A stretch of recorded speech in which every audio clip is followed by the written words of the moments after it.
Bienvenidos a una nueva sesión de Ciencias Sociales, esta vez con el tema La Revolución de 1952 en Bolivia. Comencemos.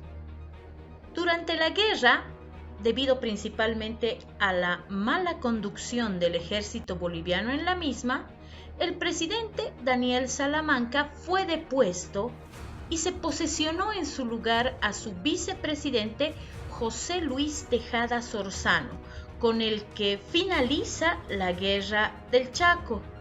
A menos de un año de la finalización de la guerra, el 17 de mayo de 1936, el general David Toro encabezó un golpe de Estado para lograr la presidencia. Y el de su sucesor, Germán Busch, quien también tomó el poder por las armas, fueron conocidos como los socialistas militares o representantes del socialismo militar. Después del fracaso de la guerra y del desencanto que este generó en la sociedad boliviana, los militares se fueron perfilando como el único sector que podría salvar al país, escuchando las demandas de la población y de los grupos sociales en proceso de organización. Por ello, sus gobiernos se caracterizaron por tomar medidas sociales y económicas de corte nacionalista.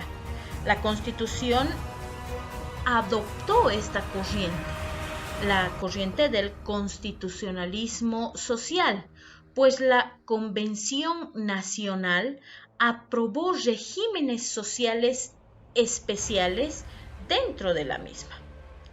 Introduce además el concepto de función social de la propiedad agraria, que será la antesala del principio la tierra es para quien la trabaja, aunque mantiene la concepción liberal. La propiedad del subsuelo además será parte del Estado. El trabajo y el capital gozan de protección del Estado. Impone un seguro obligatorio de enfermedades, accidentes, invalidez, maternidad y muertes, además de que también se impone un salario mínimo que regula el trabajo de las mujeres, aunque aún permite el trabajo infantil. Establece además vacaciones anuales con goce de salarios y garantiza la libre asociación sindical, reconociendo el contrato colectivo, y por primera vez los obreros son elegidos como diputados. No olvidemos que todos estos cambios van a ser dentro del gobierno de Germán Busch.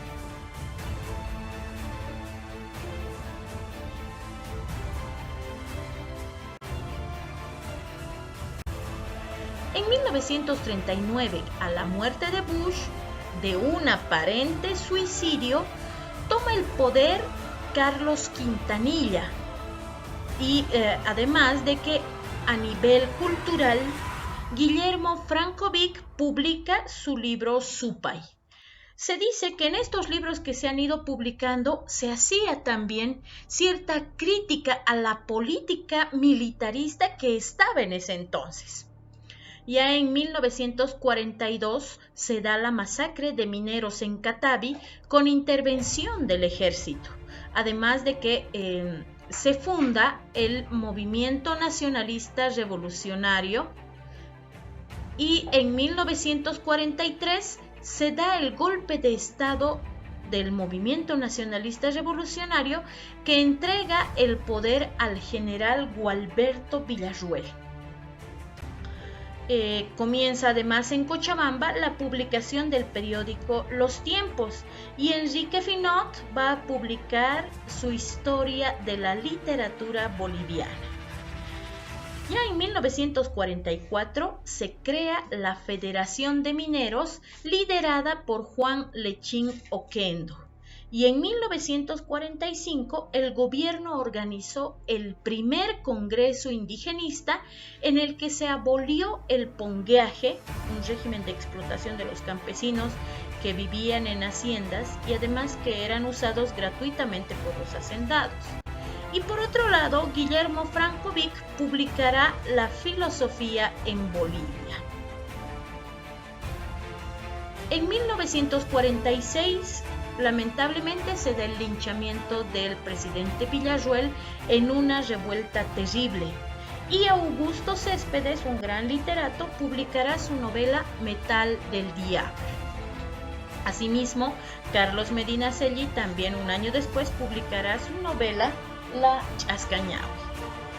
Ya en 1950 se vuelve a hacer un censo que arroja un resultado de más de 3 millones de habitantes con predominio rural, alto grado de analfabetismo y una población aymara y quechua superior al 65%.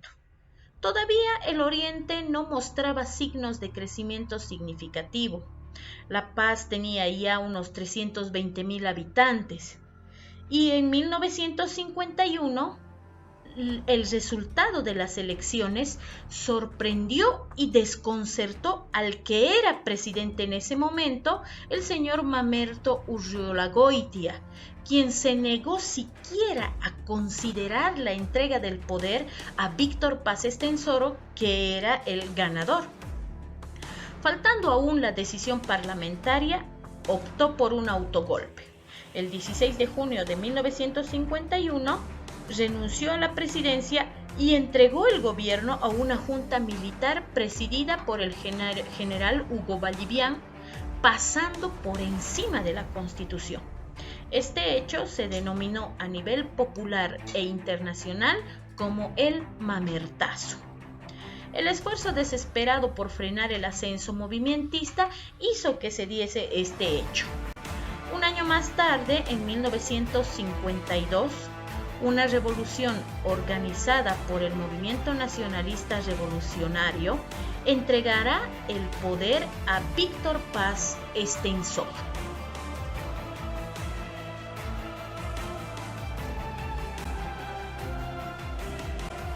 La Revolución Boliviana de 1952, popularmente conocida como la Revolución Nacional, marca el ingreso de Bolivia al siglo XX. Es un periodo que comprende desde el 9 de abril de 1952 hasta el golpe de Estado del 4 de noviembre de 1964, durante el cual gobernó el Movimiento Nacionalista Revolucionario o MNR. En estos 12 años, el MNR llevó a cabo un proceso de modernización que cambió el rumbo del desarrollo político, económico y social del Estado de Bolivia. Acto seguido, se creó la Comibol, la empresa minera estatal, además de establecerse el control obrero con derecho a veto.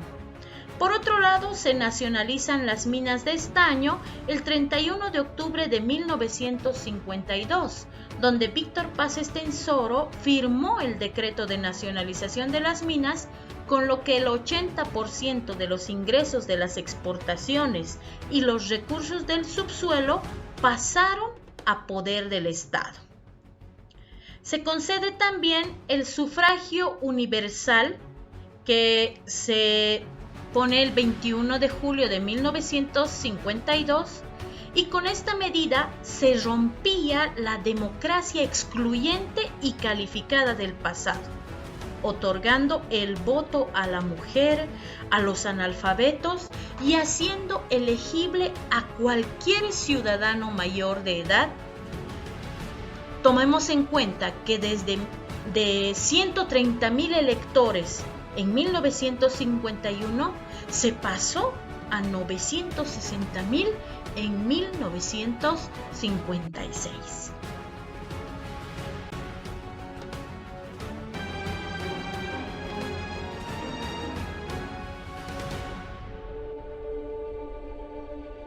Es el 9 de abril de 1952 y entre esa fecha y el 11 de abril se produjo uno de los episodios más importantes de Bolivia. El pueblo, los mineros, carabineros de la policía sumados a la rebelión lograron derrotar al ejército de Hugo Ballivián en heroicas acciones callejeras. El saldo del enfrentamiento fue de 490 muertos y casi 1,000 heridos.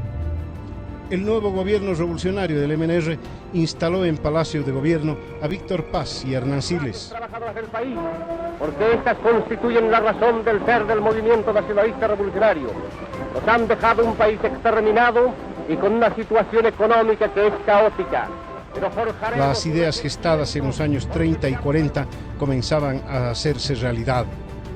El otro objetivo clave era tomar el control total de la economía por la vía de descabezar a los tres grandes mineros del estaño.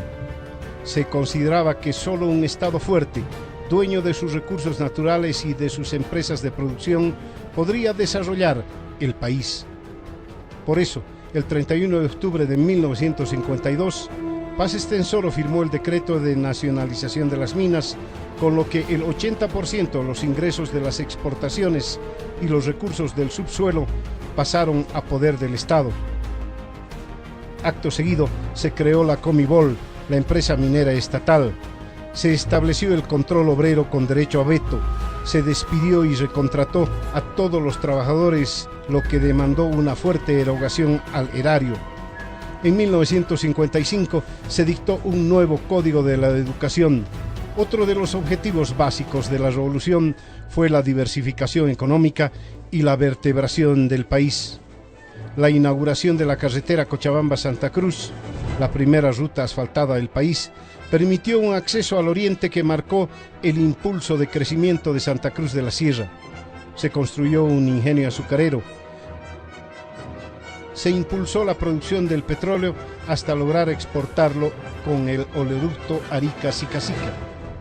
Se transfirieron fondos de Comibol para todo este proceso que, si bien ayudó a esta tarea, descapitalizó a la empresa de la minería.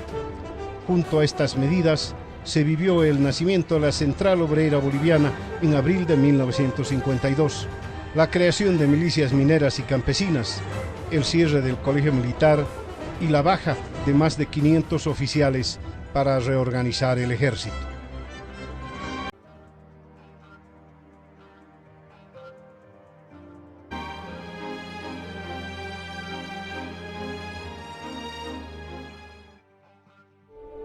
Es el 21 de julio de 1952. Es el primer paso del gobierno del MNR para lograr un ansiado anhelo, el voto universal. El 21 de julio se recordó el atroz acontecimiento del colgamiento de Gualberto Villarroel. Con esta medida se rompía la democracia excluyente y calificada del pasado, cuando no podían votar las mujeres, los analfabetos y los que no demostraban un ingreso fijo salarial, haciendo elegible a cualquier ciudadano mayor de edad. Los resultados están a la vista. En las elecciones de junio de 1956 votaron casi 1 millón de personas, frente a los 130.000 electores que habían sufragado en 1951. El Instituto Cinematográfico Boliviano reflejó así el hecho.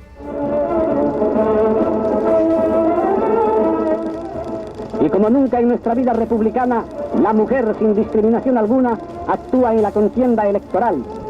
La nueva conciencia nacida al calor de la revolución boliviana se manifiesta en...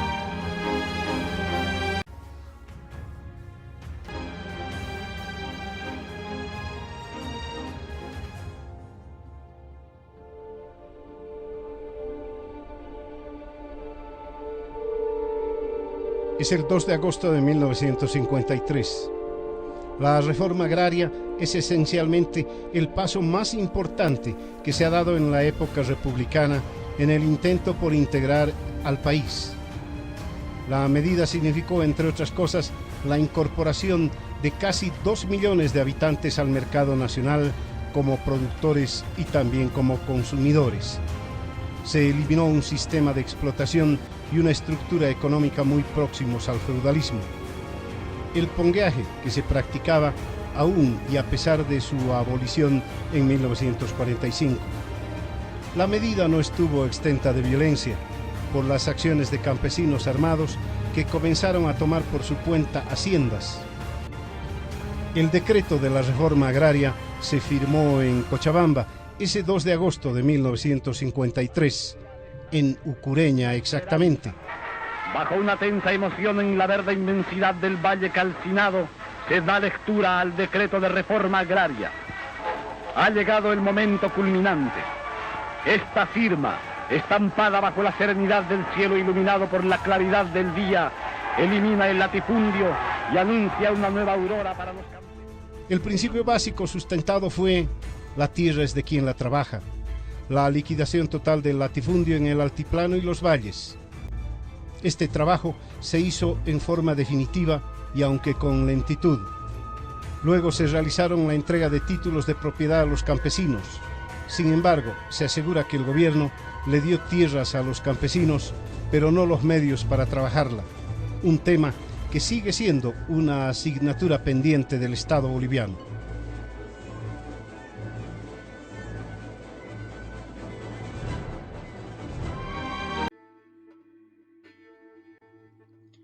Luego del entusiasmo de los primeros años y de la gran popularidad de la que gozó por entonces el nacionalismo revolucionario, fue cayendo gradualmente en el estancamiento, sobre todo debido a las presiones externas. A inicios de la década de 1960, con el tercer gobierno del MNR, el espíritu de 1952 se fue diluyendo. La prioridad del gobierno era rescatar la economía y sus políticas generaron el rechazo de la clase obrera que en un primer momento lo había apoyado, ya que ésta veía como un retroceso en las conquistas sociales de la década anterior. La oposición a las medidas del gobierno fue creciendo y se expresó en huelgas y renuncias masivas al MNR por parte de dirigentes mineros críticos al régimen. Por otro lado, en el mismo seno del partido se produjeron fracturas entre Paz Estenssoro y otras personalidades. Algunos de los líderes movimentistas que se distanciaron crearon nuevos partidos políticos. En respuesta a su segunda gestión, que va a ser de 1960 a 1964, Paz Estenssoro buscó otros respaldos menos populares como las Fuerzas Armadas. Así, en las elecciones de 1964, su candidato a la vicepresidencia fue el general René Barrientos, con quien resultó vencedor, pero en noviembre de este mismo año, Barrientos le dio la espalda y llevó a cabo un golpe de Estado. Se convirtió así en el primero de una larga lista de militares que permanecerían en el poder por varios años, iniciando así una nueva etapa en la historia de nuestro país, la época de la dictadura militar.